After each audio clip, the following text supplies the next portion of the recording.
حسین یا حسین، حسین یا حسین، دنیا میں ایک نقطہ وحدت حسین ہے، ہر طبقہ بشر کی ضرورت حسین ہے۔ اعوذ باللہ من الشیطان الرجیم، بسم اللہ الرحمن الرحیم، الحمد للہ رب العالمین،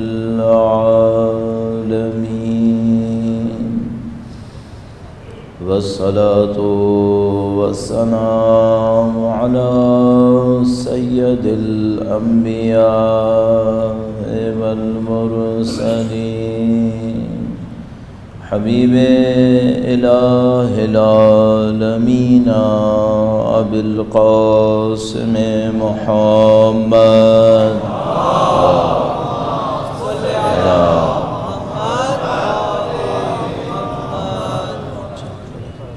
وعلى آلہ الطیبین الطاہرین، سیما بقیت اللہ فی الأراضین۔ قال اللہ تعالی فی کتابہ الکریم، بسم اللہ الرحمن الرحیم، ام حسبت ان اصحاب الكهف والرقیم كانوا من آیاتنا عجبا۔ درود بھیجو محمد وآل محمد، صلی علی محمد دیگر عالم کا انتہائی لطف و کرم، انتہائی احسان ہے، اس نے ہمیں اہل بیت اطہار علیہ السلام کی محبت سے نوازا ہے، ان کی مودت نصیب فرمائی، اس فرش عزا پہ بیٹھنا نصیب فرمایا ہے۔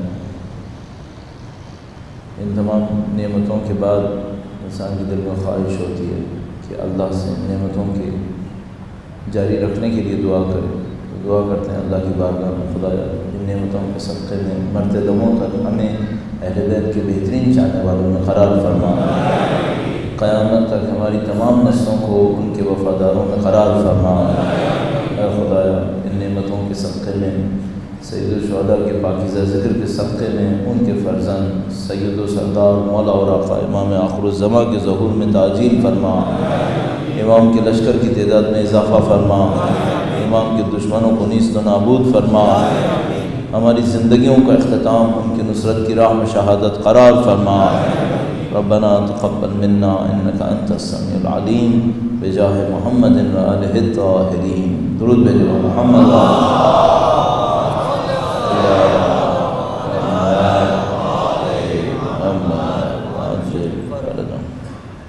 پروردگار عالم نے جو نعمتیں انسانوں کو نصیب فرمائی ہیں، ان نعمتوں میں کچھ کا تعلق انسان کے جسم سے ہے اور اس دنیا میں زندگی گزارنے کے لیے ضروری ہیں، ان کے بغیر بھی زندگی گزاری جا سکتی ہے۔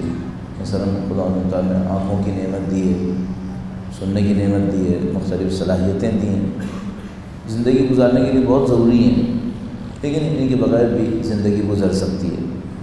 خدا نے دنیا میں کسی کو مثال کے طور پر دولت دی ہے، کسی کو نہیں دی ہے، ہو تب بھی گزر سکتی ہے، نہ ہو تب بھی گزر جائے گی۔ شہرت ہے، طاقت ہے، دنیا کی نعمتیں ایسی ہیں، ان کے بغیر بھی زندگی گزرتی ہے، ان کے ساتھ بھی زندگی گزرتی ہے۔ کسی کو یہ اچھا لگتا ہے، کسی کو وہ اچھا لگتا ہے۔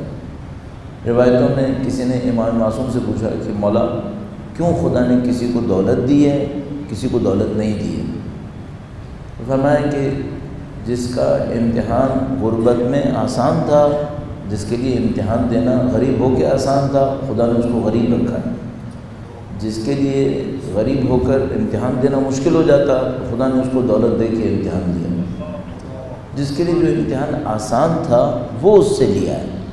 تو مثلا اگر فرض کیجئے آپ کے پاس دولت زیادہ ہے اور آپ ڈر رہے ہیں کہ کاش نہ ہوتی تو بہتر ہوتا، تو اگر غربت کا امتحان آپ کے لیے آسان ہوتا تو خدا غربت سے لے لیتا۔ اور بالکل اسی طرح الٹا بھی ہے، کسی کے پاس نہیں ہے اور وہ یہ سوچ سوچ کے اپنی زندگی کو گزار رہا ہے کہ اگر میرے پاس ہوتی تو میں دین کی خدمت کر دیتا، وہ کر دیتا۔ کوشش تو کر لے لیکن قانے رہے اللہ کے اوپر، چونکہ شاید ایسا ہوتا کہ اگر پیسہ ہوتا تو اس کے لیے امتحان دینا سخت ہو جاتا، شاید اپنے امتحان میں مصیبت میں پڑ جاتا۔ تو خدا نے اس طرح سے کیا ہے۔ تو یہ دنیا کی نعمتیں، لیکن آخرت کی نعمتیں ایسی ہیں جن کے بغیر گزارا ممکن نہیں ہے۔ مثلا خدا تعالیٰ نے آپ کو ایمان کی نعمت نصیب فرمائی ہے، قرآن کریم، اہل بیت اطہار علیہ السلام کی معرفت نصیب فرمائی۔ اب دنیا کی نعمتوں کے بغیر تو زندگی گزر سکتی ہے، لیکن یہ جو معنوی نعمتیں ہیں ان کے بغیر زندگی نہیں گزر سکتی۔ کسی کو خدا نہ کرے نعوذ باللہ تعالیٰ یہ نعمت نہ ملے تو کہاں جائے گا وہ؟ دنیا تو ختم ہو جائے گی۔ اب سوال یہاں پہ یہ آتا ہے کہ بھئی کس نعمت کے اوپر کتنا شکر کیا جائے، اور سب سے اچھا شکر یہ ہوتا ہے کہ اس نعمت سے بہترین استفادہ کیسے کیا جائے۔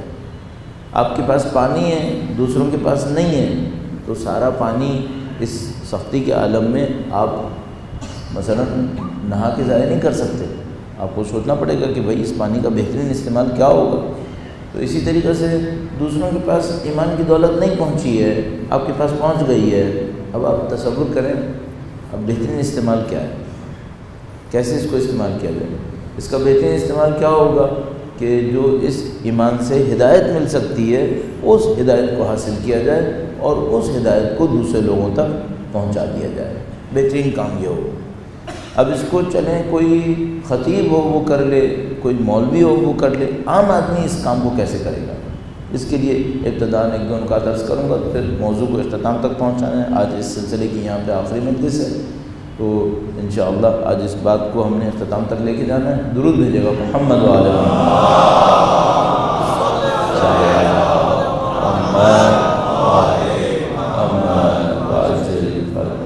سب سے پہلا پوائنٹ یہ کہ آپ اس بات کے لیے اپنے اندر ذمہ داری احساس کریں کہ آپ نے کچھ کرنا ہے۔ ممکن ہے آپ کے ذہن میں یہ احساس ہی نہ ہو، آپ یہ سوچ رہے ہوں کہ بھئی یہ ذمہ داری مولویوں کی ہے وہ نپٹائیں، خطیبوں کی ہیں وہ کریں، یا مثال کے طور پر مصنفین، مؤلفین، مترجمین یہ لوگ یہ کام کریں، میرا تو یہ کام ہی نہیں ہے۔ نہیں، آپ کا کام ہے، نعمت تو آپ کو بھی ملی، آپ کو بھی تو اس نعمت کا حساب دینا ہوگا نا اللہ کے سامنے۔ بھئی اگر کسی کے پاس پانی ہے اس کو پانی کا حساب دینا پڑے گا، آپ کے پاس ایمان کی نعمت ہے آپ کو اس کا حساب دینا پڑے گا۔ تو آپ کیا کر سکتے ہیں؟ آپ اس طرح سے کر لیجئے کہ سب سے پہلے تو اپنے عمل سے یہ ثابت کریں کہ اس نعمت کا آپ پر اثر کیا ہوا ہے۔ بھئی ایک آدمی میرے پاس کہہ رہا ہے میرے پاس دنیا کی سب سے بڑی دولت ہے، دوسروں کے سامنے ہاتھ پھیلا رہا ہے، تو پوچھنے والا پوچھے گا کہ بھئی اگر تیرے پاس دنیا کی سب سے بڑی دولت ہے تو دوسروں کے سامنے ہاتھ کیوں پھیلاتا ہے پھر؟ آپ کہہ رہے ہیں ہمارے پاس ایمان کی دولت ہے اور زندگی کی جو نشانیاں آپ کے اندر ہیں وہی ہیں جو دوسروں کے اندر ہیں۔ ایمان کی دولت نے پھر کیا دیا؟ اب یہ علیحدہ مسئلہ ہے کہ پوچھنے والا یہ نہیں پوچھے گا کہ تم نے ایمان کی دولت کو استعمال کیا تھا اور کوئی فرق نہیں پڑا یا تم نے کیا ہی نہیں اصلا، وہ نہیں پوچھے گا۔ یہ آپ کو پتا ہوگا کہ بھئی آپ نے ایمان کی دولت کو استعمال کتنا کیا۔ تو سب سے پہلا کام تو یہ ہے کہ بھئی اہل بیت کی تعلیمات ہیں، ان تعلیمات کا ایک ریفلیکشن، ایک اثر، انعکاس میرے اور آپ کی شخصیت کے اوپر پڑنا چاہیے۔ سب سے پہلا مسئلہ تو یہ کہ آپ پر اس کا کوئی اثر پڑ رہا ہے یا نہیں پڑ رہا ہے۔ اگر پڑ رہا ہے تو آپ یقیناً ان لوگوں سے مختلف ہوں گے جن کے پاس یہ نعمت نہیں ہے۔ اچھا، اب وہ اختلاف بھی کس میں ہوگا؟ فرق کس چیز میں ہوگا؟ ایک فرق یہ ہوگا کہ مثلا جیسے میں نے ماہ محرم میں کالے کپڑے پہنے ہوئے ہیں، دوسرے کالے نہیں پہنیں گے، میں کالے پہنوں گا، یہ فرق ہے، یہ ایمان کا فرق ہے۔ ان کو فرق و خاص فرق نہیں ہے، تو بہت ظاہری بات ہے۔ ایمان کا جو اصلی فرق نکلے گا وہ کہاں پہ نکلے گا؟ کسی نے سوال کیا مولا چھٹے امام سے درود بھیجے گا محمد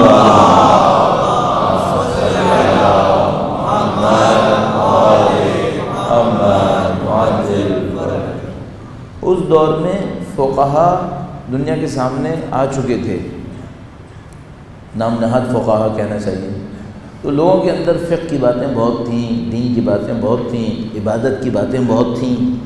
تو ایک آدمی آیا، اس نے کہا کہ مولا ہم آپ کے ماننے والوں کو کیسے پہچانیں؟ یہ آپ کے ماننے والا عبادت کرتا ہے، دوسرے بھی عبادت کرتے ہیں، آپ کے ماننے والا نماز پڑھے گا، دوسرے بھی نماز پڑھیں گے۔ امام نے فرمایا نہیں، عبادت سے مت پہچانو۔ تو اس نے پوچھا کہ مولا اگر عبادت سے نہیں پہچانوں تو کس سے پہچانوں؟ فرمایا کہ امانت داری سے پہچانو، امانت داری سے پہچانو۔ کوئی امانت دے کے دیکھو، اس کی بات کی پابندی سے پہچانا ہے، اپنی بات میں سچا ہے جھوٹا ہے، وعدے کی وفاداری سے پہچانا ہے، امانت داری سے پہچانو، زبان سے پہچانو، وعدوں سے پہچانو، فرمایا عبادتوں سے مت پہچانو اس کی۔ اب کچھ دور ایسا ہوتا ہے جس میں عبادتیں نہیں ہوتی، صرف خالص امانت دار لوگ، ایماندار لوگ عبادتیں کر رہے ہوتے ہیں۔ اس زمانے میں عبادتیں معیار بن سکتی ہیں، لیکن جس زمانے میں ظاہری عبادتیں سب کر رہے ہیں تو اب کہاں سے عبادت معیار بنے گی؟ امام نے فرمایا نہیں، عبادت سے نہیں پہچان، امانت داری سے پہچان۔ امانت دو تو دیکھو اس نے امانت کے ساتھ کیا کیا، باتوں میں کیسا ہے، باتوں میں مضبوط ہے۔ ہم لوگ اپنی دانش میں کیا کہیں گے، مثلا عوامی لہجے میں اگر میں بات کروں، بے تکی باتیں کرتا ہے، عقل مندی کی باتیں کرتا ہے۔ آپ کو یاد ہوگا عقل مندی اور جہالت کے اوپر ایک حدیث آپ کی خدمت میں عرض کی تھی کہ امام نے فرمایا کہ کسی نے ایک نشست میں کسی کی عقل پہچاننی ہے، ایک نشست میں۔ روایت میں اینن یہی لفظ استعمال کیا، فی مجلس واحد، ایک ہی نشست میں تم نے کسی کی عقل پہچاننی ہو، اس کے سامنے ناممکنات بیان کرو، ناممکن باتیں کرو۔ مثلا کہو کہ آپ سے زیادہ صاحب علم تو دنیا میں کوئی نہیں ہے، صحیح؟ اگر ری ایکشن نہیں دیتا اس کا مطلب ہے بیوقوف آدمی ہے، بیوقوف آدمی ہے۔ اگر فوراً کہہ دیتا ہے کہ نہیں بھائی یہ نہیں ہو سکتا، کس نے کہہ دیا یہ ایسے تھوڑی ہو سکتا ہے، اگر فوراً ری ایکشن دیتا ہے، منع کرتا ہے کہ نہیں ایسا نہیں ہو سکتا، تو پھر تو عقل مند ہے۔ لیکن اگر ری ایکشن نہیں دے رہا ہے اس کا مطلب ہے آدمی بیوقوف ہے، آدمی بیوقوف ہے، اس کی عقل پہ کوئی انحصار نہیں کیا جا سکتا۔ تو عزیزان محترم، سب سے پہلا نعمت کا اثر تو یہ ہونا چاہیے کہ نعمت آپ کے اور میرے عمل کے اندر کہیں ظاہر ہو رہی ہو، عمل کے اندر ظاہر ہو۔ اچھا دوسرا ایک چھوٹا سا کام آپ کر سکتے ہیں، شاید میں بھی نہیں کر سکتا، چونکہ میں یہ کر سکتا ہوں کہ میں آپ سے عرض کر دوں، آپ کچھ ایسے لوگوں سے کہہ سکتے ہیں جن سے میں نہیں کہہ سکتا، صحیح؟ وہ کیا ہے؟ ہر ہفتے 2 ہفتے پر امام کا ایک قول حفظ کر لیں، یاد کر لیں۔ حافظہ ساتھ نہیں دیتا نا، لکھ کے جیب میں رکھ لیں، لکھ کے جیب میں رکھ لو، برائی کیا ہے، پرس میں رکھ لو۔ ہر ہفتے 2 ہفتے پر امام کا کوئی ایک قول لیں، ایسا قول جو آپ کے دل پہ اثر کرتا ہو، اس کو لکھ کر اپنے پیپر پہ اپنی جیب میں ڈال لیں، حفظ کر لیں۔ جہاں کہیں بیٹھیں موقع کی مناسبت سے کہ بھائی 1 منٹ دو گے، ایک عقل مندی کی بات کر دوں۔ میرا خیال میں زیادہ تر لوگ آپ سے کہیں گے ہاں چلو بول لو، زیادہ سے زیادہ ہے کہ وہ مجھ سے عقل مندی کی توقع نہیں کر رہے ہوں گے، لیکن منہ پہ کون ہاتھ رکھے گا، تو کہیں گے چلو بول لو۔ تو آپ نکالیے پیپر، اور وہ جو امام کا قول تھا، چاہے امام کا نام لیے بغیر، مثلا عمومی القاب استعمال کر لیجیے کہ یہ اولاد رسول نے کہا ہے، اولاد رسول نے کہا ہے، امام نے کہا۔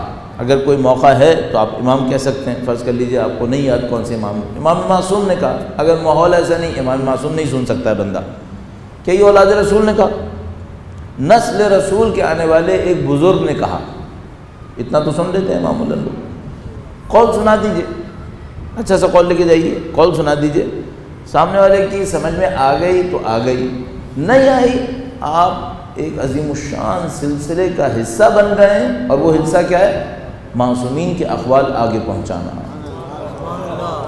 آپ سمجھ گئے؟ اچھا، اس کے لیے کوئی ڈگری چاہیے؟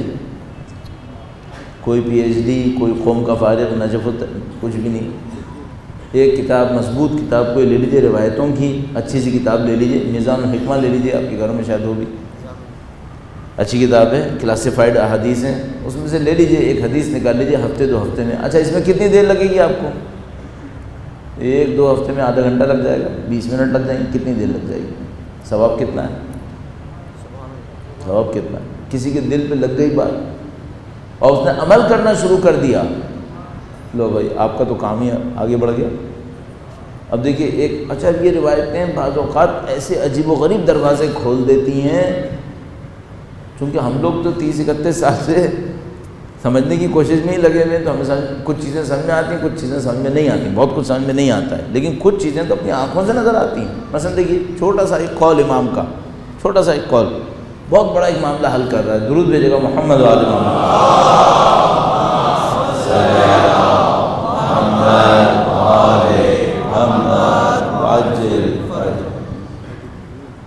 گزشتہ سالوں میں میں نے جملہ کثرت سے کہا ہے، تو اس سال زیادہ نہیں دہرایا، لیکن پھر بھی دہرا دیتا ہوں۔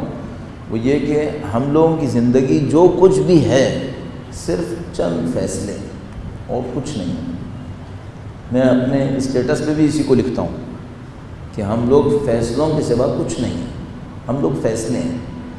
میں نے 1984 میں ایک فیصلہ کیا تھا، اس نے میری ساری زندگی بدل دی۔ اگر وہ فیصلہ نہ کرتا میں کچھ اور ہوتا، میرا قیافہ ہی کچھ اور ہوتا، زندگی کچھ اور ہوتی۔ ہم لوگ فیصلوں کے سوا کچھ نہیں ہیں۔ اب فیصلوں میں مشکل یہ ہے کہ کچھ فیصلے تو ہم صحیح کرتے ہیں، کچھ فیصلے ہم غلط کرتے ہیں۔ کچھ فیصلوں میں ہماری عقل چل جاتی ہے، سنبھال سکتے ہیں، کچھ فیصلوں میں عقل نہیں چل پاتی، اتنی عقل نہیں ہے ہمارے پاس۔ جن مسائل میں میری عقل چل جائے اس سے میں فیصلے صحیح کر لوں، چلو وہ تو میں نے کر لیے۔ جن معاملات کو سمجھنے کی مجھ میں طاقت ہی نہیں ہے اور وہ فیصلے مجھے کرنے پڑ گئے، اب اس میں غلطی کا چانس ہے یا نہیں ہے؟ 50-50 تو ہو ہی گیا۔ جب میرے پاس صلاحیت ہی نہیں ہے تو میں پھنس سکتا ہوں اس میں۔ اب مجھے کوئی معنوی سپورٹ چاہیے جو یہ یقین دلا دے، یہ کام کر دے میرے لیے کہ میرے فیصلے جو میں نہ بھی جانتا ہوں وہ غلط نہ ہوں، فیصلے صحیح ہو جائیں۔ اچھا، کسی کی زندگی کے فیصلے صحیح ہونے لگے نا تو اس کی پروڈکٹیوٹی پتہ نہیں کہاں سے کہاں پہنچ جائے گی۔ بس فرض کریں میں نے ایک پروجیکٹ لے لیا، 5 سال اس کے اوپر کام کیا، بعد میں پتہ چلا فیصلہ غلط تھا، میری زندگی کی 5 سال ضائع ہو گئے۔ ایک کوئی پروجیکٹ میری آنکھوں کے سامنے آیا کہ اگر میں اس پر محنت کرتا 5 سال میں کہیں سے کہیں پہنچ جاتا، میں مس کر گیا، میری نظروں کے سامنے آیا، میں نے نہیں لیا، غلط فیصلہ کر دیا۔ تو مجھے سمجھ میں آیا کافی عرصے کے بعد کہ زندگی میں صحیح فیصلے تو اہم ہیں، غلط فیصلے نہ ہونا یہ شاید صحیح فیصلوں سے بھی زیادہ اہم ہے۔ اب ایک روایت ہے، روایت نے فرمایا مخفی صدقے انسانوں کی غلطیوں کو ختم کر دیتے ہیں۔ مخفی صدقہ انسان کی غلطیوں کو ختم کر دیتے ہیں۔ اس کا مطلب کیا ہے؟ زندگی کا بہت بڑا ایک مسئلہ حل ہو گیا۔ اگر انسان مخفی صدقہ دے رہا ہے، اب آپ کو جا کے صرف یہ ڈھونڈنا پڑتا ہے کہ بھئی صدقہ کیا ہوتا ہے، مخفی کیسے ہوتا ہے۔ فرمایا مخفی صدقہ انسان کی غلطیوں کو ختم کر دیتا ہے، انسان کی غلطیوں کو ختم کر دیتا ہے۔ یہ سمجھ لیجیے، یہ جو میں نے آپ کی خدمت میں جملہ عرض کر رہا ہوں روایت سے، یہ کائنات کا ایک بہت بڑا مسئلہ ہے جو حل ہو گیا ہے۔ لیکن اتنا سادہ سا جملہ ہے، کوئی کہے گا کہاں حل ہوا ہے، ابھی ڈھونڈنا پڑے گا کہ کیسے حل ہوا ہے، تجربے کرنے پڑیں گے، تب انسانوں کو یقین آئے گا کہ بھائی یہ مسئلہ حل کرتا ہے یا نہیں کرتا ہے۔ اب تجربہ کر لیجیے۔ اس طرح روایتوں کے اندر خزانے چھپے ہوئے ہیں جس سے انسانوں کی زندگیاں کچھ سے کچھ ہو سکتی ہیں، کہیں سے کہیں پہنچ سکتے ہیں۔ بدقسمتی سے خزانوں پہ بیٹھے ہیں، یہ نہیں پتہ خزانے استعمال کیسے کریں۔ آپ کر ڈالیجیے، روایتوں کو لیں، اپنی زندگی کی مشکلات کو حل کریں۔ میں نے آپ کی خدمت میں عرض کیا کہ آپ جو دین لینے کے لیے تشریف لاتے ہیں، آپ کا دین آپ کی مشکلات کو حل کرنے کے لیے ہے۔ یہ دین آپ کی مشکلوں کو حل کر دے گا، لیکن جب آپ اس دین پر عمل فرمائیں گے۔ درود بھیجے گا محمد و آل محمد صلی اللہ محمد و آل محمد وعجل فرج۔ ان چند دنوں میں ہم نے مجموعی طور پر معاشرے کی کچھ چیزوں کے بارے میں گفتگو کرنا چاہی تھی، اور اس کے لیے ہم نے جو راستے کا انتخاب کیا وہ بنی اسرائیل کی تاریخ سے مقایسے اور موازنے کا تھا۔ اور اس کی وجہ پچھلے سال بھی عرض کی تھی، اس سال بھی عرض کی کہ روایات کے اندر اس کے اوپر بہت زیادہ تاکید آئی، اور قرآن کریم میں ایک ہی قوم تھی جس کے واقعات کو اتنی تفصیل سے بیان کیا۔ تو ہم نے طریقہ کار یہ رکھا کہ ہم پچھلے سال بنی اسرائیل کے واقعات کو ترتیب سے لے کے چل رہے تھے، پھر بعد میں اس سال جہاں تک پہنچے وہاں پر یہ احساس کیا کہ اب ترتیب کو تاریخی اعتبار سے لینا کافی مشکل ہے، کیونکہ واقعات کی ترتیب صحیح واضح نہیں ہے۔ تو پھر ہم نے یہ کیا کہ ایک واقعہ لے کر اس کے کچھ پہلوؤں پر گفتگو کرتے تھے۔ مثلا وہ یہ کہ بنی اسرائیل جب دریا عبور کر کے اس طرف پہنچے تو انہوں نے کیوں بت پرستی کا مطالبہ حضرت موسیٰ علیہ السلام سے کیا، یا جب سامری نے بت بنا کے ان کے سامنے رکھ دیا تو وہ بت پرستی میں کیوں مبتلا ہو گئے، ان کو یہ کام نہیں کرنا چاہیے تھا۔ مثال کے طور پر جب حضرت موسیٰ علیہ السلام نے کہا کہ اس شہر میں داخل ہو جاؤ تو وہ داخل نہیں ہوئے، اس کے نتائج ان کو کیا اٹھانے پڑے۔ اور ان واقعات سے ہم نے موجودہ دور کی کچھ مشکلات کے اوپر بھی آپ کی خدمت میں اشارات پیش کیے۔ اب وہ مشہور و معروف واقعہ دیکھ لیجئے کہ حضرت موسیٰ علیہ السلام کے سامنے ایک معاملہ آیا۔ درود بھیجئے محمد و آل محمد صلی اللہ محمد آل محمد وعجل فرج۔ معاملہ آیا کہ کوئی بندہ مارا گیا، قتل ہو گیا، اور اس قتل کے اوپر شواہد موجود نہیں ہیں، اور خدا متعال نے کہا کہ ایک گائے ذبح کرو اور اس مقتول کے جسم پہ لگاؤ تو وہ جاگ جائے گا، زندہ ہو جائے گا اور تمہیں سب کچھ بتا دے گا۔ بنی اسرائیل نے بڑی مشکلات دکھائیں اور بڑے بہانے کیے کہ یہ کیوں، وہ کیوں، رنگ کیسا ہو، سائز کیسا ہو، عمر کتنی ہو، یہ ہو وہ ہو، اور وہ مشکلات جو ہمارے ہاں بنی اسرائیل کے نام سے مشہور ہے کہ اگر ہمارے ہاں کوئی بہت زیادہ بحث و مباحثہ کرنا شروع کر دے بلا وجہ کا بے تکا سا سوال جواب، تو ہم اس کو کہتے ہیں بھئی بنی اسرائیلی حرکت کر رہا ہے یہ، اور مطلب کیا ہے، اس کو کہیں پہنچنا نہیں ہے، کسی مشکل کو حل کرنے کے لیے نہیں کر رہا ہے، صرف بات کو ٹالنے کے لیے کر رہا ہے۔ بنی اسرائیل نے یہی کیا۔ اچھا بنی اسرائیل نے کیوں کیا، اور قوموں کی نفسیات میں یہ آتا کیوں ہے؟ بعض قومیں ہوتی ہیں ہوشیار ہوتی ہیں، معاملے کو سمجھ جاتی ہیں، ان کے دماغ میں یہ نہیں آتا کہ وہ حجت خدا کے ساتھ جر و بحث کریں، حجت خدا کے ساتھ وقت کو ضائع کریں، قوم کے وقت کو۔ اور یہ میں آپ کی خدمت میں کئی دفعہ عرض کر چکا ہوں کہ ایک انسان کی زندگی اتنی قیمتی ہوتی ہے اللہ کے نزدیک، پوری قوم کا وقت کتنا قیمتی ہوتا ہوگا۔ تو اگر مثلا قوم 5-10 سال کسی غلط کام پہ لگی رہے، یہ وحشتناک غلطی ہوتی ہے، اور نہیں معلوم اگر میں اپنی زندگی کے 15 منٹ ضائع کروں تو خدا مجھ سے سوال کرے گا کہ تم نے اپنی زندگی کا وقت کیوں ضائع کیا۔ لیکن اگر قوم کے 5-10 سال ضائع ہو جائیں تو یہ وحشتناک سوالات آئیں گے پھر قیامت کے دن۔ تو یہ قوم کیوں اس طرح سے یہ کرتی ہے، تو ہمیں چند باتیں سمجھ میں آتی ہیں، سری اس کو عرض کرنے کی کوشش کرتے ہیں۔ درود بھیجے گا محمد و آل محمد صلی اللہ محمد آل محمد وعجل فرج۔ پہلا مسئلہ تو یہ ہے کہ یہ جو بنی اسرائیل نے اس طرح کے سوال جواب کیے حضرت موسیٰ علیہ السلام سے، اس میں کچھ لوگوں کے مفادات وابستہ تھے، وہ مفادات مقتول کے زندہ ہونے کی وجہ سے خطرے میں پڑ رہے تھے۔ ان کو پتا تھا بھئی یہ زندہ ہو گیا تو یہ بتا دے گا کہ قتل ہوا تھا اور قتل کیوں ہوا تھا، ان لوگوں کے مفادات خطرے میں تھے۔ ان مفادات کو بچانے کے لیے انکار تو نہیں کر سکتے تھے حضرت موسیٰ علیہ السلام کے سامنے کہ ہم ذبح نہیں کرنا چاہتے، ہم نہیں چاہتے کہ مردہ زندہ ہو، ہم نہیں چاہتے کہ قتل کا راز کھلے۔ تو طریقہ یہ تھا کہ ایسی جر و بحث میں لگا دو تاکہ معاملہ آگے بڑھے ہی نہیں۔ تو ایک معاملہ تو یہ ہو گیا، سمجھ میں آتا ہے کہ بھئی کچھ لوگوں کے مفادات خطرے میں ہوتے ہیں، ان کو پتہ ہوتا ہے کہ اگر حقائق سامنے آئے تو ہمارے لیے ایک بے عزتی بنے گی، ہمارے لیے صورتحال اچھی نہیں ہوگی، تو وہ حقائق کو چھپانے کے لیے، معاملات کو چھپانے کے لیے الٹی سیدھی بحثیں معاشرے میں ڈالتے رہتے ہیں، الٹی سیدھی گفتگو ڈالتے رہتے ہیں۔ آج تک یہ ہوتا ہے، اس کو ہم لوگ مثلا قدر ٹیکنیکل زبان میں کیا کہتے ہیں؟ ہم اس کو کہتے ہیں نان ایشوز کو ایشوز بنا دینا۔ بہت سادہ سا کام ہوتا ہے، ہمارے ملک کے پولیٹیشینز یہ کام کرتے ہیں، پوری دنیا میں لوگ یہی کام کرتے ہیں۔ مثلا امریکہ میں ڈیموکریٹس اور ریپبلکنس کا کوئی ایشو چل رہا ہوگا، اچانک باہر سے کوئی داستان لے کر آئیں گے، اسے امریکہ میں پھینک دیں گے۔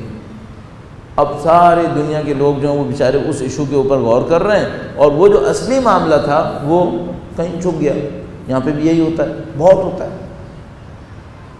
اس معاملے میں۔ ہمارے یہاں ایک زمانے میں کشمیر بیچارہ بہت کام آتا تھا، کہ جہاں کسی کو تھوڑا سا معاملے کو نپٹانا ہے تو اس نے کوئی کشمیر کا ایشو تھوڑا سا کھڑا کر دیا تاکہ اپنا معاملہ پیچھے سے نپٹا لے۔ اب کشمیر چلا گیا تو پھر کچھ عرصے فرقہ واریت آ گئی کہ کوئی معاملہ نپٹانا ہے، چلو فرقہ واریت شروع کر دیتے ہیں، تو لوگ بیچارے مرنا شروع ہو گئے اور لوگوں کی توجہات کہیں اور چلی گئیں۔ اب آج کل نئی نئی چیزیں اور بھی آئیں گی ابھی، کیونکہ یہ ایشوز چینج ہوتے رہتے ہیں۔ آپ دیکھیں گے اب نئی چیزیں، اللہ محفوظ کریں کوئی اور چیز نہ آ جائے ہمارے سامنے۔ کب تک ایسے چلتا ہے؟ جب تک قوم میں شعور کی مشکل ہے، جب تک یہ مشکل ہے یہ چلے گا، نان ایشوز بنتے رہتے ہیں۔ تو بنی اسرائیل نے یہ حرکت کی۔ حضرت موسیٰ علیہ السلام کو کیا کرنا ہوتا ہے؟ بہت صبر کرنا پڑتا ہے، بہت صبر کیا انہوں نے، اور اس قوم کو ہدایت کے لیے جد و جہد کرتے رہے۔ یہ ایک ایشو ہے۔ اچھا، دوسرا ایشو ایک اور بھی ہے جو اس کے پیچھے ہے۔ کچھ لوگ تو ایسے ہوں گے جن کے مفادات خطرے میں ہوں گے، انہوں نے ایشو کھڑا کیا ہوگا، سب کے مفادات خطرے میں نہیں ہوں گے، باقی لوگوں نے کیوں فالو کیا؟ باقی لوگوں نے خاموش کیوں نہیں کروا دیا ان لوگوں کو؟ یہاں پہ ایک اور مشکل آتی ہے، لوگوں کے اندر ایک غرور ہوتا ہے، ایک دھوکہ ہوتا ہے۔ میں اس کو عرض کرنے کی کوشش کرتا ہوں، درود بھیجے گا محمد و آل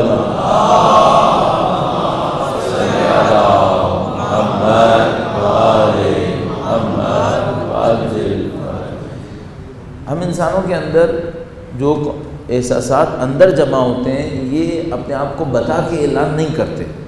آپ نے جسم میں دیکھا ہوگا کہ اگر آپ کا جسم خدا نہ کرے نعوذ باللہ تعالیٰ آپ کا کیوں کسی اور کا اندر کوئی خرابی ہو رہی ہو تو بخار کی صورت میں ظاہر ہوگا۔ اچھا، بخار کوئی چیز نہیں ہے، بخار میں کوئی مشکل نہیں ہے، تھوڑا سا معاملہ ہے، اصل معاملہ کچھ اور ہے، بخار کی صورت میں نظر آتا ہے۔ اب آپ کے پاس دو راستے ہیں، یا تو آپ بخار سے ڈیٹیکٹ کر لیں کہ اصلی معاملہ کیا ہے، یا آپ بخار سے لڑتے رہیں، بخار سے لڑتے رہیں۔ انسان کے ساتھ بھی یہی ہوتا ہے، اندر ایک غرور ہوتا ہے، اندر ایک تکبر ہوتا ہے۔ اس غرور، اس تکبر کی وجہ سے اس آدمی کی بات نہیں ماننا چاہتا، اس غرور اور تکبر کو کھول کے دکھا بھی نہیں سکتا، تو کیا کرتا ہے وہ کوئی ایک پوائنٹ پکڑے گا، اس پوائنٹ پہ لڑے گا کہ میں اس خاطر اس آدمی کی بات نہیں مانوں گا۔ اصل معاملہ کیا ہے؟ اندر ایک غرور ہے، وہ غرور ٹوٹ جائے گا اگر بات مان لے گا۔ حضرت موسیٰ علیہ السلام جب تشریف لائے، حضرت موسیٰ علیہ السلام کے آنے کے بعد بنی اسرائیل کے بڑے بڑے جو وہاں پر قرآن کریم احبار اور رہبان فرماتا ہے ان کی باتیں خطرے میں پڑ گئیں۔ جب وہ خطرے میں پڑی، انہوں نے حضرت موسیٰ علیہ السلام سے بدلہ اس انداز میں لیا، کہا یہ جو آپ کہہ رہے ہیں یہ اجداد نے نہیں کہا ہے، یہ پہلے سے نہیں تھا، یہ دین میں نیا ہے۔ یہ کس سے کہہ رہے ہیں؟ اللہ کے نبی سے۔ اللہ کے نبی کو بتا رہے ہیں کہ یہ جو آپ لائے نا یہ دین نہیں ہے، جو ہمارے ہاتھ میں ہے یہ دین ہے۔ اب حضرت موسیٰ علیہ السلام کو ان کے غرور سے بھی لڑنا ہے۔ غرور دو قسم کا ہے، ایک غرور ہوتا ہے اپنی ذات کے اوپر، ایک غرور ہوتا ہے اپنے علم کے اوپر۔ ذات کا غرور کون سا ہوتا ہے؟ میرا خاندان بڑا ہے، خاندانی غرور، اپنی ذات پہ غرور ہے، میرا خاندان بڑا ہے، میرے پاس دولت ہے۔ ایک اور غرور ہوتا ہے جس کا تعلق ذات اور دولت سے نہیں ہے، اس کا تعلق کس سے ہے؟ علم سے، میرا علم زیادہ ہے۔ اب یہ بھی ایک غرور ہے۔ اب اس میں کیا چاہیے؟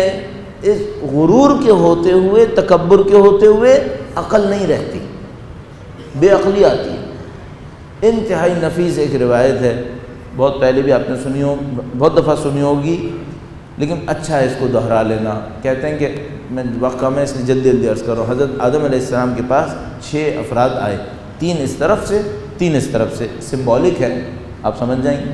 تین اس طرف سے آئے، تین اس طرف سے آئے اور آ کر بیٹھ گئے۔ حضرت آدم علیہ السلام نے پوچھا کہ تم کون ہو؟ اس نے کہا کہ میں عقل ہوں۔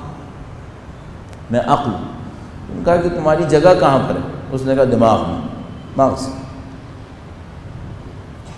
ٹھیک ہے، انہوں نے کہا ٹھیک ہے، تم کون ہو؟ اس نے کہا کہ میں محبت ہوں۔ تمہاری جگہ کہاں پر ہے؟ اس نے کہا دل میں۔ ایک عقل ہے جو دماغ میں ہے، ایک محبت ہے جو دل میں ہے۔ تیسرے سے پوچھا تم کون ہو؟ کہا میں حیا ہوں، شرم و حیا۔ تمہاری جگہ کہاں پر ہے؟ کہا آنکھ میں، آنکھ میں۔ پھر الٹے ہاتھ والوں سے پوچھا بھائی تم کون ہو؟ اس نے کہا میں تکبر ہوں۔ کہا تمہاری جگہ کہاں پر ہے؟ کہا دماغ میں۔ کہا کہ تم اور عقل ساتھ مل کے رہتے ہو؟ اس نے کہا نہیں، جب میں آتا ہوں عقل چلی جاتی ہے۔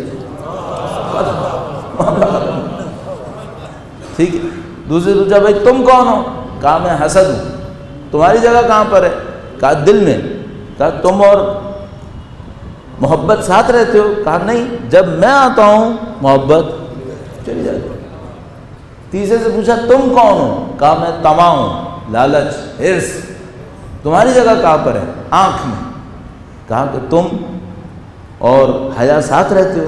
کہا نہیں، جب میں آتا ہوں تو حیا چلی جاتی۔ اگر مجھے عقل چاہیے، اگر مجھے محبت چاہیے اور مجھے حیا چاہیے، اور کوئی دین ان کے بغیر نہیں چلتا۔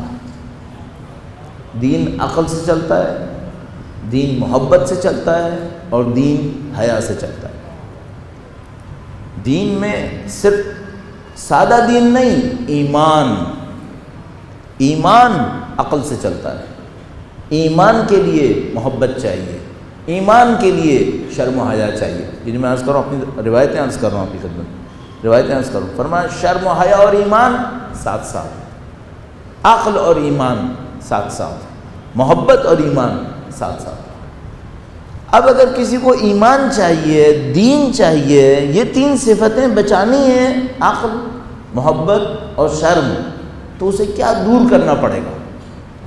تکبر، حسد اور طمع، لالچ۔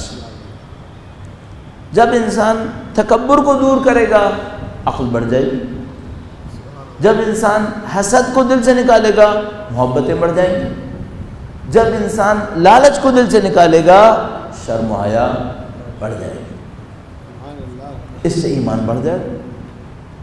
آپ کو معاشرے میں بھی یہی چاہیے۔ کوئی معاشرہ مفت میں کوئی فضیلت نہیں لے سکتا، یہ بات طے شدہ ہے۔ مفت میں خدا نے کسی قوم کو کوئی فضیلت نہیں دینی۔ جو قومیں اصولوں پر محنت کریں گی انہیں فضیلت ملے گی۔ وہ اصول کون سے ہیں؟ یہ اصول ہیں۔ بعض اوقات ہمارے دوست احباب آ کر ہم سے مثلاً کہتے ہیں بھئی فلاں معاملہ ہو گیا، اتنا خراب ہو گیا، فلاں معاشرے کے اوپر مصیبت آ گئی، جیسے آج کل مسائل چلتے رہتے ہیں، تو وہ آ کے کہتے ہیں اس کا حل کیا ہے؟ اچھا، جب ہم کہتے ہیں کہ بھئی حل دین نے یہ دیا ہے، تو کہتے ہیں یہ تو بہت لمبی مدت کی بات ہے۔ بھائی دین نے کوئی شارٹ کٹ ہوتا تو دین نے وہ دے دیا ہوتا، اس کے بغیر اگر چل سکتا ہوتا تو دین وہ دے دیتا۔ دین وہ کہتا کہ بھائی وہ کرو۔ دیکھیں، اگر نماز کے بغیر زندگی گزر سکتی ہوتی تو خدا واجب نہ کرتا۔ اتنی چیزیں اور بھی تو واجب نہیں کی ہیں، یہ بھی واجب نہیں کرتا۔ اس کا مطلب ہے اس کے بغیر کام نہیں چلے گا۔ اب مثلا روایت نے فرمایا کہ بھائی عقل چاہیے، محبت چاہیے، حیا چاہیے، یہ چاہیے دین کے لیے، اور یہ چلی جاتی ہیں جب تکبر ہوتا ہے، جب حسد ہو، اور جب طمع و لالچ ہو۔ تو آپ اس پہ کنٹرول کر لیں۔ آپ اپنی زندگی کے لیے شیڈیول بنا سکتے ہیں کہ بھائی مجھے اپنی زندگی سے تینوں چیزیں نکالنی ہیں۔ یہ کیسے نکالنی ہے؟ اس کو اپنے اوپر محنت کریں۔ اچھا، یہ بات بھی طے شدہ ہے کہ محنت کے بغیر کوئی چیز حاصل نہیں ہوتی۔ دنیا محنت کے بغیر ملتی ہے۔ الدنیا بالاتفاق والآخرۃ بالاکتساب۔ دنیا اتفاق سے ملتی ہے، آخرت کمانی پڑتی ہے، آخرت کمانی پڑتی ہے۔ تو یہ تین چیزیں آپ کو کمانی پڑیں گی، تب کہیں جا کر آپ کامیابی حاصل کر پائیں گے۔ انشاءاللہ کامیابی آپ حاصل کر رہے ہیں اور آپ کی کامیابیاں بڑھ جائیں گی۔ درود بھیجے گا محمد و آل محمد۔ آل محمد وعجل فرج۔ اچھا، کیا کوئی لفظ ایسا ہے جو ان تینوں کو لینے کے لیے بھی بنیاد بن جائے؟ میری عادت ایسی پڑتی جا رہی ہے جیسے جیسے وقت گزرتا جا رہا ہے میری زندگی کا، کہ میں کوشش کر رہا ہوں ڈیپتھ میں جا کر روٹ تک پہنچ جاؤں کسی طریقے سے۔ ہر معاملے میں کوشش کرنے کی کوشش کر رہا ہوں، تو میں کوشش کر رہا ہوتا ہوں کہ کسی طرح کسی معاملے کی جڑ تک پہنچ جاؤں۔ تو مثال کے طور پر چلو 3 چیزیں سمجھ میں آ گئیں، عقل، محبت اور حیا۔ کیا ان کی بھی کوئی جڑ ہے؟ ان کی بھی کوئی جڑ ہے؟ ابھی عرض کرنے کی کوشش کرتا ہوں۔ بہت نفیس ایک روایت ذہن میں آئی ہے، بڑی نفیس ایک روایت۔ قد اجتمع الخیر کلو، امام نے فرمایا تمام کی تمام خیر بھلائی جمع ہو گئی ہے ایک چیز کے اندر۔ وہ کیا ہے؟ جو لوگوں کے ہاتھ میں اس پہ لالچ مت دکھاؤ۔ فرمایا ساری بھلائی جمع ہو گئی ہے ایک جملے میں۔ وہ کیا جملہ ہے؟ جو لوگوں کے ہاتھ میں اس پہ لالچ مت دکھاؤ۔ کیوں؟ اب دیکھیے پوائنٹ کہاں پر آ رہا ہے، سمجھ میں ہی آتی۔ جیسے ہی لالچ دکھائے گا حیا چلی جائے گی، انسان بے حیا ہوگا۔ جیسے ہی لالچ دکھائے گا محبت چلی جائے گی، حسد کرے گا۔ لالچ کر رہا ہے نا تو پھر حسد بھی کرے گا۔ اچھا، جیسے ہی یہ حسد کرنا شروع کرے گا حسد کی آگ میں جلے گا اور عقل بھی چلی جائے گی۔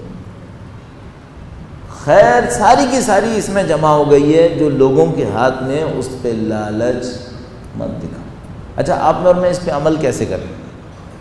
عمل کیسے کریں؟ یہ عمل اس طرح سے کریں، میں اپنے اوپر رکھ لوں برائی تاکہ آپ کو برا نہ لگے، کیونکہ میں بعض وقت مثال میں کہتا ہوں نا، آپ یا کوئی اور تو اس کو برا لگ سکتا ہے۔ مثلا میں دینی طالب علم ہونے کے ناطے اس بات پہ لالچ کروں کہ لوگوں کے پاس اتنی طاقت ہے، اتنا پیسہ ہے، اتنی شہرت ہے، یہ جو لوگوں کے ہاتھ میں مجھے کیسے ملے گا؟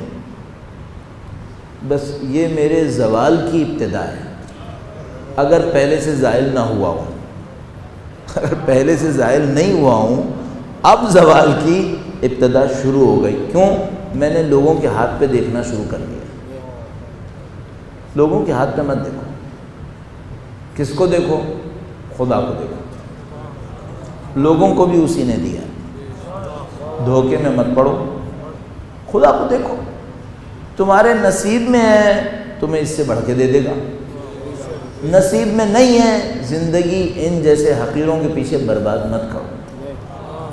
البتہ انسان محترم ہے، تو میں حقیر کیوں کہہ رہا ہوں؟ حقیر اس لیے کہہ رہا ہوں خدا کے مقابلے میں کہہ رہا ہوں، خدا کے مقابلے میں تو سب فقیر ہیں۔ تو میرے دماغ میں ایک بات آتی ہے، وہی کہ میں بس میں جاتا تھا ہر روز اسکول پڑھانے کے لیے، ٹاور سے گزرتا تھا، تو ٹاور میں منی بس چینج کرتا تھا، تو میں سب کو یاد دلاتا ہوں کہ میں یہ کرتا تھا، میں ٹاور سے منی بس چینج کرتا تھا، اور وہاں صبح کو وہاں پہ بہت سارے فقیر جمع ہوئے ہوتے تھے۔ تو میں اپنے ذہن میں سوچتا تھا کہ تم نے آج تک کبھی دیکھا کہ کوئی فقیر دوسرے فقیر سے بھیک مانگ رہا ہو؟ کوئی فقیر دوسرے فقیر سے بھیک نہیں مانگتا۔ تم مت مانگو، تم فقیر سے مت مانگو، مالک سے مانگو۔ سب فقیر، مالک صرف خدا ہے۔ بجائے یہ کہ فقیر بن کے فقیروں کے سامنے ہاتھ پھیلاؤ، یہ فقیر بن کے مالک کے سامنے ہاتھ پھیلاؤ، ملنے کا چانس بھی ہے۔ اچھا، خدا میں بڑی خوبی ہے، جیسا کہ مولا نے فرمایا ایک جملہ، بڑا عجیب جملہ۔ آج روایتوں کا دن ہے، روایتیں ذہن میں آ رہی ہیں۔ امام نے فرمایا کہ اگر کبھی کسی سے مانگنا بھی پڑے تو پست انسان سے مت مانگنا۔ اگر کبھی مانگنا پڑے تو پست انسان سے مت مانگنا، نہیں دے گا تو ذلیل کرے گا، دے گا تو احسان جمائے گا۔ اگر کبھی مانگنا پڑے تو شریف سے مانگنا، نہیں دے گا تو عزت کا خیال کرے گا، اور دے گا تو احترام میں کمی نہیں کرے گا۔ صحیح؟ آؤ صاحب، اصول بھرے پڑے، زندگی اس سے حل ہونی ہے، زندگی کے مسائل ان احادیث سے حل ہونی ہے۔ ہم اور آپ کہیں اور مت جائیں، اپنی زندگی کو اس سے حل کریں۔ آپ اور میں اخلاقی طور پر ان اصولوں میں بڑے ہو گئے نا، ہماری قوم خود بخود عظمت حاصل کرتی چلی جائے گی۔ میں نہیں کہہ رہا سیاسی عمل نہیں ہونا چاہیے، سیاسی عمل ہونا چاہیے، میں نہیں کہہ رہا معاشرتی تحریک نہیں ہونی چاہیے، وہ سب ہونی چاہیے، ان اصولوں کے ساتھ ہونی چاہیے۔ اور اگر یہ اصول خدا نہ کرے پامال ہو رہے ہیں ہمارے اندر، تو پھر کوئی چیز فائدہ نہیں دے گی ہمیں، کوئی سیاست ہمیں فائدہ نہیں دے پائے گی، کوئی معاشرتی عمل، کوئی اس طرح کی چیز ہمیں فائدہ نہیں دے پائے گی۔ تو ان چیزوں کو بلند کرنا چاہیے۔ جو بنیاد ہوئی وہ کیا ہوئی؟ وہ یہ کہ لوگوں کے ہاتھ پہ جو کچھ ہے اس پہ نظر مت رکھو، اپنے آپ کو خدا کی طرف رکھو۔ اچھا، اس کی بھی کوئی بنیاد ہے کیا کہ انسان دوسروں کے ہاتھ پہ نظر نہ رکھے؟ اس کی بھی کوئی بنیاد ہے؟ ہاں، اس کی بھی ایک بنیاد ہے۔ وہ کیا ہے؟ صبر۔ صبر کرنا سیکھو، جلد بازی مت کرو، صبر کرو۔ خدا کے نظام میں ہر چیز کا ایک وقت معین ہے، نہ اس سے آگے جائے گا نہ اس سے پہلے آئے گا۔ صبر کرو۔ تو عزیزان محترم، یہ سارا نظام ہمارے سامنے آ گیا کہ بھئی آپ کو عقل چاہیے، آپ کو محبت چاہیے، آپ کو حیا چاہیے۔ عقل، محبت، حیا یہ آتی ہے تکبر، حسد اور لالچ کو دور کرنے سے، اور لالچ کو دور کرنے سے بہت فائدے ہوتے ہیں۔ اور ان سب کو دور کرنے کے لیے جو چیز چاہیے وہ کیا چاہیے؟ صبر چاہیے۔ اچھا، صابر کیسے بنے بھائی؟ پھر ایک روٹ آ گئی نا، صابر کیسے بنے؟ صبر کچھ چیزوں کا اپنے اوپر زبردستی ڈال دے، کچھ چیزوں کا صبر اپنے اوپر زبردستی ڈالنے۔ کچھ جگہوں پہ آپ کا نفس صبر کی خواہش نہیں کرے گا، بے صبراپن دکھانے کی کوشش کرے گا، تھوڑا سا صبر کر لو۔ ایسے ہی میں کہہ رہا ہوں۔ اب آپ کہیں گے بھئی یہ بہت عامیانہ سی بات ہو گئی، لیکن صبر کو اپنے اندر لانے کے لیے کچھ پریکٹسز ایسی کی جا سکتی ہیں۔ مثال کے طور پر لائٹ چلی گئی ہے، اندھیرا ہو گیا ہے، آپ کوئی اور کام نہیں کر رہے، صرف اندھیرا ہوا ہے۔ ازمپشن یہ ہے کچھ اور نہیں کر رہے ہیں، صرف اندھیرا ہوا ہے، اندھیرا تکلیف دے رہا ہے۔ آپ اٹھیں گے، لائٹ جلا لیں گے، اپنے آپ کو کہو 2 منٹ صبر کروں تو کوئی نقصان ہے؟ لائٹ جلائیں گے تو کوئی نقصان ہے؟ نہیں، کوئی نقصان نہیں ہے۔ لائٹ جلانا اچھا نہیں ہے؟ بالکل اچھا ہے۔ کس نے منع کیا ہے؟ پریکٹس کی خاطر 2 منٹ صبر کر لوں، ہاں صبر کر لوں۔ اس سے کیا فائدہ ہوگا؟ اس سے کوئی ثواب ملے گا کیا؟ مکروہ ہے؟ مستحب ہے؟ نہیں، مستحب مکروہ کچھ نہیں ہے۔ چھوٹی سی یہ پریکٹس آپ کو اپنے نفس کے اوپر چھوٹا سا ایک کنٹرول دے گی۔ آپ کمرے میں داخل ہوئے، تھوڑی سی گرمی ہے، فوری آپ کی خواہش یہ ہے کہ یا تو پنکھا چلاؤں یا اے سی چلاؤں، کچھ چلاؤں۔ اپنے آپ سے کہیں کہ 2 منٹ صبر کر سکتا ہوں۔ یہ مستحب ہے یا واجب ہے؟ نہ مستحب ہے نہ واجب ہے۔ پھر اس سے کیا ہوگا؟ اس سے آپ کو تھوڑی سی صبر کی عادت آئے گی۔ چھوٹا سا صبر کرنے کی عادت ڈالیں، اپنے اوپر بوجھ ڈالیں۔ مثلا کسی نے کوئی بات کہی جو آپ کو پسند نہیں آئی، آپ کا دل چاہ رہا ہے کہ فوراً کچھ کہیں، تھوڑا سا صبر کرو، تھوڑا سا صبر کرو۔ کسی نے کوئی موقع دیا ہے، آپ اپنے آپ کو ثابت کر سکتے ہیں، کوئی موقع ملا ہے آپ کو، آپ کی شخصیت ثابت ہونے والی ہے، آپ کودیں، بولے، آپ کا نام، صبر کرو، خاموش ہو جاؤ، تھوڑی دیر لگا لو۔ آپ کو اپنے نفس پہ کنٹرول کرنے کی عادت آنی چاہیے۔ ابھی تو میں نے پوائنٹس دیے نا، یہ ایسے دیے نہ واجب ہے نہ مستحب۔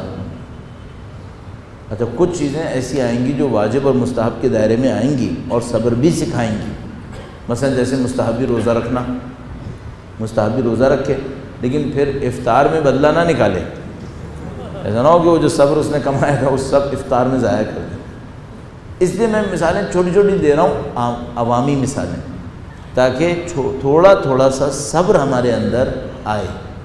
اور ایک اور کوشش کریں، گفتگو بہت تیز نہ کریں، آہستہ آہستہ کریں، تھوڑا ٹھہر کے کریں۔ اپنے ایکسائٹمنٹس کو اپنے اوپر حاوی نہ ہونے دیں۔ آپ کو کسی بات پہ بڑا جذبہ آیا ہے، بڑا جوش آیا ہے، تھوڑا سا کنٹرول کریں۔ اس کو ہم لوگ فارسی عربی میں کہتے ہیں متانت، بزرگواری۔ تھوڑا سا کنٹرول، آپ اسے باہر نہ ہوں چیزوں پہ۔ قرآن کریم فرماتا ہے لِكَيْ لَا تَعْصُوا عَلَىٰ مَا فَاتَكُمْ وَلَا تَفْرَحُوا بِمَا آتَاكُمْ۔ کسی چیز کے جانے پر حد سے زیادہ افسوس مت کرو، کسی چیز کے ملنے پر حد سے زیادہ خوش مت ہو، سکون دکھاؤ، اپنی شخصیت میں سکون دکھاؤ۔ تو یہ جو آپ کی شخصیت کا سکون ہوگا یہ آپ کو صابر بنائے گا۔ صبر بڑھ گیا تو لالچ جائے گی، لالچ چلی گئی تو حسد بھی گیا، تکبر بھی گیا، آپ کی زندگی ایمان کے اوپر۔ یہ صبر اور ایمان کا مستقیم براہ راست رابطہ ہے، اور یہ ہمیں الحمدللہ رب العالمین تمام دین سے سمجھ میں آتا ہے۔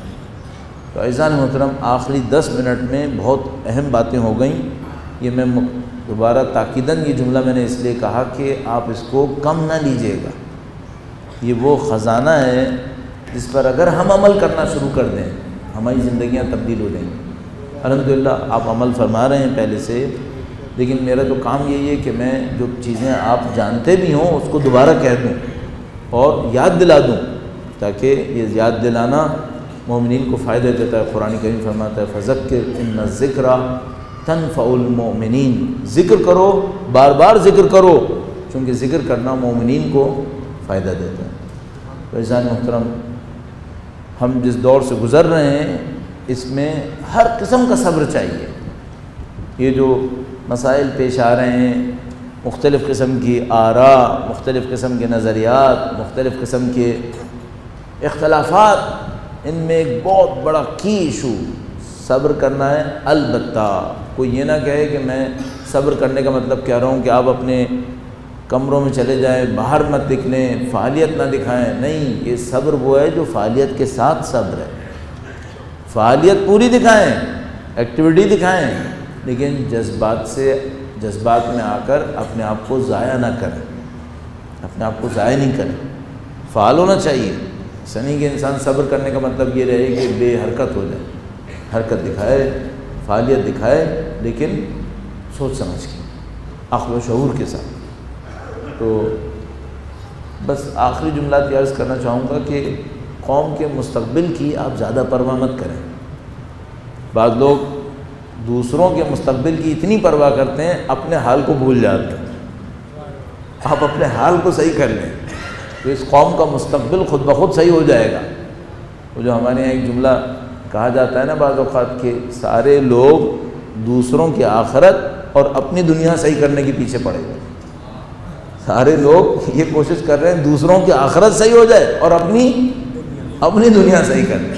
بھائی جب تم دوسروں کی آخرت صحیح کرنے کے پیچھے ہو، اپنی بھی تو آخرت صحیح کرو، اور اگر اپنی دنیا بنا رہے ہو تو دوسروں کی آخرت کے پیچھے کیوں پڑو گے؟ دوسروں کی بھی دنیا دے دو ان کو۔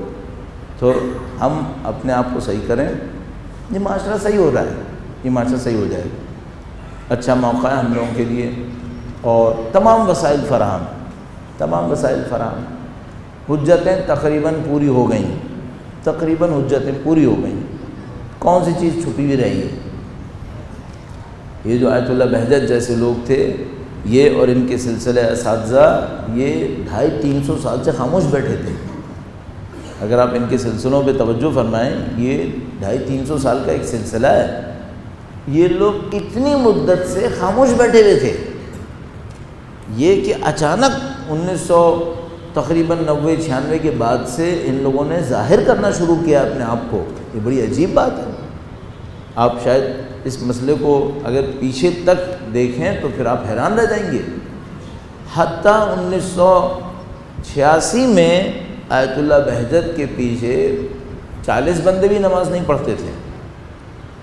مجھے ایک دفعہ کا یاد ہے، 1986 میں مسجد فاطمیہ میں میں ایک دفعہ گیا ظہر کی نماز پیچھے پڑھنے کے لیے، 40 بندے بھی نہیں تھے۔ میں 40 بھی بہت کہہ رہا ہوں، جو مجھے یاد ہے وہ 25-26 بھی تھے شاید تھے۔ ظہر اور عصر کے درمیان 8 رکعت نافلہ پڑھتے تھے۔ اب کس میں اتنا حوصلہ ہے کہ 8 رکعت نافلہ تک وہاں بیٹھا رہے کہ بعد میں عصر ہوگی؟ تو 25-26 لوگ بھی نہیں ہوتے تھے، اتنے سے لوگ ہوتے تھے۔ اچانک ساری دنیا کو پتہ چل گیا بہجت کون۔ بھائی یہ تو نسلوں سے یہاں بیٹھے تھے، انہوں نے کبھی کسی کو نہیں بتایا تھا، اچانک اب کیوں پتہ چلا؟ اور اگر آپ یہ کہیں کہ بھئی اس زمانے میں ٹیلی کمیونیکیشن بڑھ گئی تو پھر 1986 میں لوگ کیوں نہیں جانتے تھے؟ ٹی وی تو اس دور میں بھی تھا، لوگ تو اس زمانے میں بھی جاننے والے تو دوسرے تو سب کو جانتے تھے لوگ، تو ان کو کیوں نہیں جانتے تھے؟ اس کا مطلب ہے کچھ ہوا ہے یہاں پر۔ یوں مجھے لگتا ہے کہ جیسے خدا چاہتا ہے اپنی حجتوں کو پورا کر کہ بھئی تم نے جو نہیں سنا تھا نا 250 سال میں وہ بھی سن لو، وہ بھی دیکھ لو، اور اب بتاؤ کہ عذر کیا ہے، اب بتاؤ مشکل کیا ہے تمہاری۔ تو ان سب لوگوں نے زندگیاں گزارنی انہی کاموں کے پیچھے، تربیت کرنے کے پیچھے، اپنی تربیت کی، بندوں کی تربیت کی۔ ہمارے پاس اور آپ کے پاس راستہ واضح ہے، اب کوئی چیز چھپی ہوئی نہیں ہے، نہ کوئی یہ راکٹ سائنس ہے، سادہ سادہ سی باتیں ہیں، ان پہ آپ نے عمل کرنا الحمدللہ۔ اور سید الشہداء کی محبت آپ کے ساتھ ہے، سید الشہداء کے الطاف، ان کی عنایات آپ کے ساتھ۔ ان الحسین مصباح الہدیٰ سفینۃ النجات۔ انسان کو زندگی میں اور کیا چاہیے؟ اللہ کی راہ میں چلنے کے لیے ایک ایسا سہارا مل گیا ہے جو ڈوبنے نہیں دیتا ہے، سفینۃ النجات۔ کوئی بھی انسان دنیا میں کہیں پر بھی ہو اور خدا سے کہے خدایا مجھے سہارا چاہیے، تو خدا کا دین کہتا ہے کہ تم حسین کا سہارا کیوں نہیں لیتے؟ سید الشہداء نے سب کو پناہ دی ہے الحمدللہ رب العالمین۔ آپ تصور کریں ان مجلسوں میں آنے کے لیے کیا شرط ہے؟ کوئی تعلیمی شرط، اخلاقی شرط، تاریخ کی کوئی شرط نہیں ہے۔ یہ سید الشہداء کا وسیع دسترخوان ہے۔ اور اس بات کو آپ ہمیشہ ذہن میں رکھیے گا کہ یہ جتنی بھی آپ محبت امام سے کر رہے ہیں، اس کا کوئی امکان نہیں ہے کہ امام نہ جانتے ہوں کہ آپ محبت کر رہے ہیں، یہ ممکن نہیں۔ ساری محبتیں دو طرف سے ہیں، ساری محبتیں دو طرف سے ہیں۔ اگر کوئی سچے دل سے امام حسین کا چاہنے والا ہو، پاکیزہ دل سے امام کا چاہنے والا ہو، عاشق ہو، مانتا ہو، جتنا بھی وہ اپنے دل کے اندر عشق رکھے گا اتنا ہی امام سے اس کا تعلق بڑھتا چلا جائے۔ سچائی چاہیے، پاکیزگی چاہیے، اور امام کی محبت اس کو لے کے آگے بڑھے گی۔ الحمدللہ رب العالمین، آپ جب یہاں پہ تشریف فرما ہوتے ہیں، آپ سچے جذبات کے ساتھ امام کی خدمت میں پہنچنا چاہتے ہیں۔ ان سچے جذبات کی نشانیاں کیا ہیں؟ نہیں معلوم کتنے لوگ یہاں پہ بیٹھے ہوں گے جنہوں نے اپنے والد کی موت پر آنسو بہائے ہوئے بھی سالوں گزار دیے ہوں گے، یاد بھی نہیں ہوگا کہ جس دن میرے والد کا انتقال ہوا تو کیا ہوا تھا۔ لیکن یہی لوگ جب یہاں بیٹھے ہوئے ہیں اور امام کا ذکر آتا ہے، یہی لوگ آنسو بہاتے ہیں۔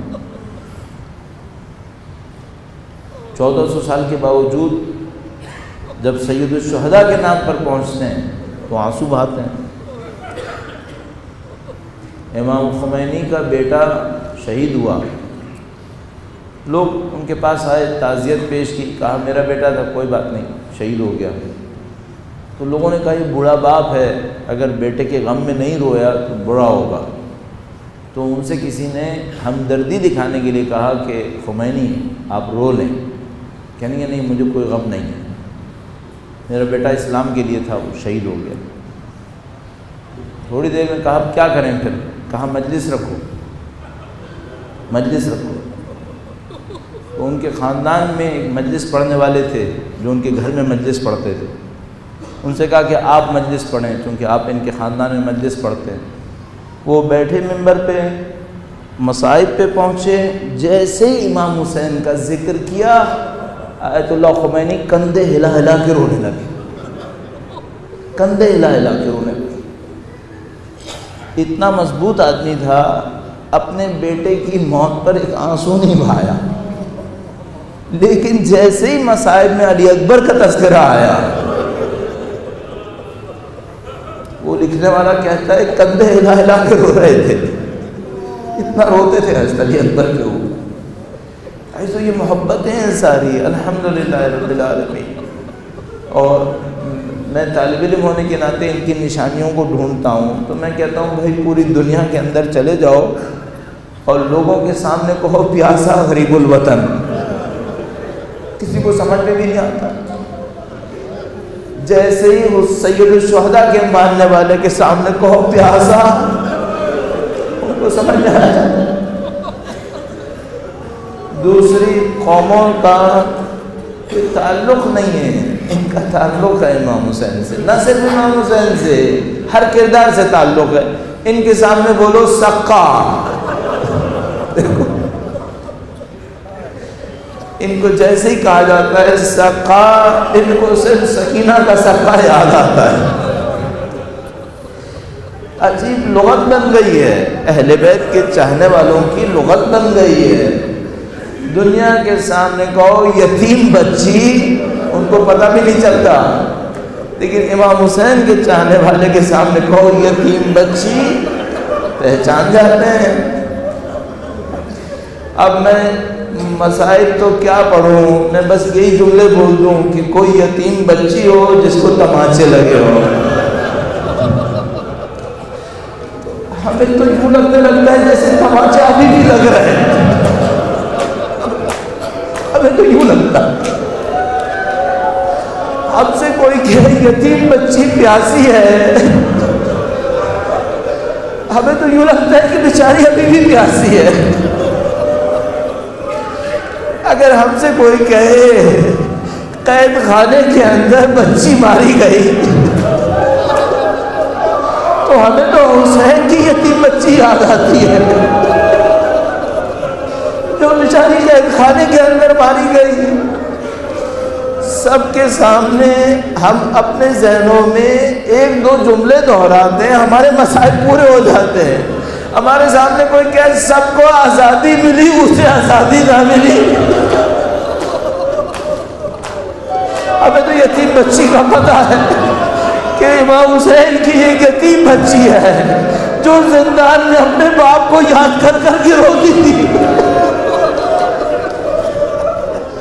کبھی دربار میں کھڑی ہوتی تھی تو سر حسین کو بلاتی تھی، کبھی رات کی تاریکی میں جایا کرتی تھی تو بابا بابا کہہ کے چلاتی تھی۔ بس ایک موقع آیا، اہل خانہ جمع ہو گئے، کہا آج بچی کی آواز نہیں آ رہی ہے، ارے دیکھو تو صحیح کیا ہوا، اب تو نزدیک آئے تو دیکھا بچی آزاد ہو گئی ہے۔ الا لعنت اللہ علی القوم، الا لعنت اللہ علی القوم الظالمین، وَسَيَعْلَمُ الَّذِينَ ظَلَمُوا أَيَّ مُنْقَلَبٍ يَنْقَلِبُونَ۔ پروردگارہ تجھے واسطہ ان آنسوؤں کا سید و سردار مولا اور آقا امام آخر الزمان کے ظہور میں تعجیل فرما، ہمیں ہماری اولادوں کو ان کے جانثاروں میں قرار فرما۔ پروردگار اپنے لطف و کرم سے اہل بیت کی محبت کی خاطر ہماری زندگیوں کا اختتام شہادت قرار فرما۔ ربنا تقبل منا انك انت السميع العليم بجاه محمد وآله الطاهرين۔ ماتم حسین۔